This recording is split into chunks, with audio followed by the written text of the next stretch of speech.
ഞാൻ ദിനകൃഷ്ണ. 1945 കരിദിനങ്ങളെ ഓർമ്മപ്പെടുത്തിക്കൊണ്ട് വീണ്ടും ഒരു ഹിരോഷിമ നാഗസാക്കി ദിനങ്ങൾ. 1945 ഓഗസ്റ്റ് 6 രാവിലെ 8:15 അമേരിക്ക ജപ്പാനിലെ ഹിരോഷിമയിൽ ബോംബ് വർഷിക്കുകയായിരുന്നു. അതിന്റെ നടുക്കം വിട്ടുമാറുന്നതിന് മുമ്പ് അമേരിക്ക ജപ്പാനിലെ നാഗസാക്കിയിലും ബോംബ് വർഷിച്ചു. ഹിരോഷിമയിൽ വർഷിച്ച ലിറ്റിൽ ബോയും നാഗസാക്കിയിൽ വർഷിച്ച പാറ്റ്മാനും ആ രണ്ട് നഗരങ്ങളെയും ചുട്ടുചാമ്പലാക്കി. ആ ബോംബാക്രമണത്തിൽ ലക്ഷക്കണക്കിന് ആൾക്കാർ മരിച്ചു വീണു. അതിൽ രക്ഷപ്പെട്ടവരും ക്യാൻസർ പോലുള്ള മാരക രോഗങ്ങൾക്ക് അടിമപ്പെട്ടു. ഇതിന്റെ അനന്തരഫലങ്ങൾ അനുഭവിക്കുന്ന ഒരു ജനത ഇപ്പോഴും ജപ്പാനിലുണ്ട്. ഇക്കാര്യം പറയുമ്പോൾ നമ്മൾക്കൊരിക്കലും സഡാക്കോ സസാക്കിയെ മറക്കാനാവില്ല. ഹിരോഷിമയിൽ ബോംബ് വർഷിക്കുമ്പോൾ സസാക്കിക്ക് 2 വയസ്സായിരുന്നു.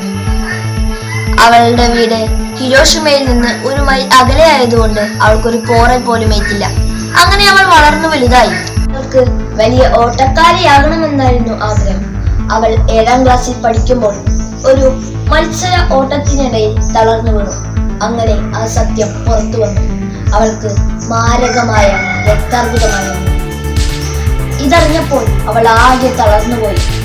അപ്പോൾ അവളുടെ സുഹൃത്ത് അവളെ ആശ്വസിപ്പിച്ചു.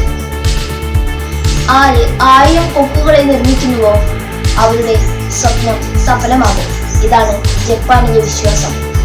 അവൾ അവളുടെ ജീവനു വേണ്ടി അസഹനീയമായ വേദനകൾക്കിടയിലും കൊക്കുകളെ നിർമ്മിച്ചുകൊണ്ടിരുന്നു. കൊക്കുകളുടെ എണ്ണം 644 ആയപ്പോഴേക്കും അവൾ ഈ ലോകം വിട്ടുപോയി കളഞ്ഞു. അവളോടുള്ള സ്നേഹം പ്രകടിപ്പിക്കാനായി അവളുടെ കൂട്ടുകാർ ബാക്കി 356 കൊക്കുകളെ കൂടി നിർമ്മിച്ചു. ആയിരക്കണക്കിന് സഡാക്കോമാരുടെ പ്രതിനിധിയാണ് ഈ സഡാക്കോ സസാക്കി. ഇനിയൊരു സഡാക്കോമാരും ഈ ഭൂമുഖത്ത് ഉണ്ടാകരുത് എന്ന് പ്രതിജ്ഞ എടുത്തുകൊണ്ട് നമുക്ക് ആ പ്രതീക്ഷയുടെ കൊക്കിനെ നിർമ്മിക്കാം. അപ്പൊ ഈ കൊക്കിനെ നിർമ്മിക്കാൻ വേണ്ട സാധനങ്ങള് ഒരു A4 ഷീറ്റ് പേപ്പറും ഒരു കത്രികയും. അപ്പൊ ആദ്യം നമുക്ക് ഇതിനെ ഒരു സമചതുരാക്കണം. അതിനു വേണ്ടി ഇതങ്ങനെ നല്ലപോലെ മടക്കണം, എന്നാലേ ശരിയാവുള്ളൂ. ഇനി ഇവിടെ മുറിച്ചെടുക്കണം. ഞാനിവിടെ ഓൾറെഡി 1 മുറിച്ചെടുത്തിട്ടുണ്ട്. അപ്പൊ ഇനി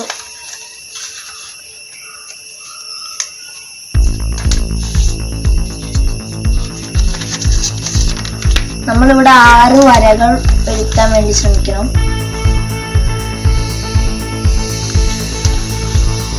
നന്നായി മടക്കണം. ഇതിൽ വര വന്നില്ലെങ്കിൽ നമുക്ക് ചെയ്യാൻ അല്പം പ്രയാസമാണ്.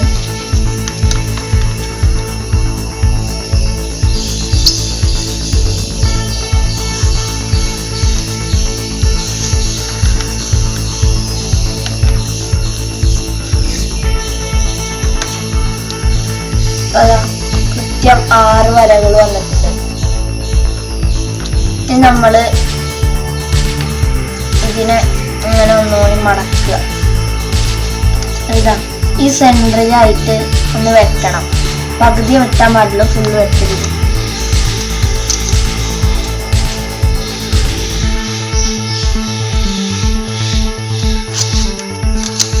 അപ്പുറത്തെ സൈഡ്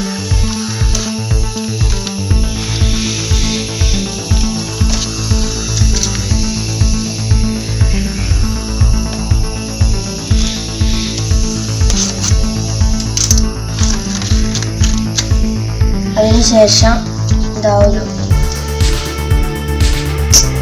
അപ്പൊ നമ്മളിവിടെ 4 ഭാഗവും വെട്ടിയിട്ടുണ്ട്. ഇനി ഇതിനെ ഇങ്ങനെ മടക്കണം.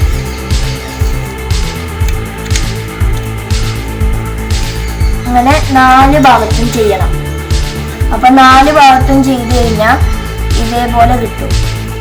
ഒന്ന് തിരിച്ചു വെച്ചിട്ട് നന്നായിട്ട് ഇങ്ങനെ കൊടുക്കുക. അതിനുശേഷം ഇവിടെ ഇങ്ങനെ മടക്കി പിടിക്കുക. ഓടിയിട്ട്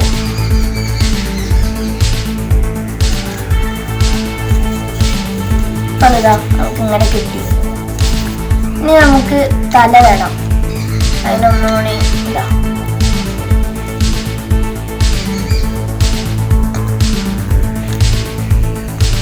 തലയുമായി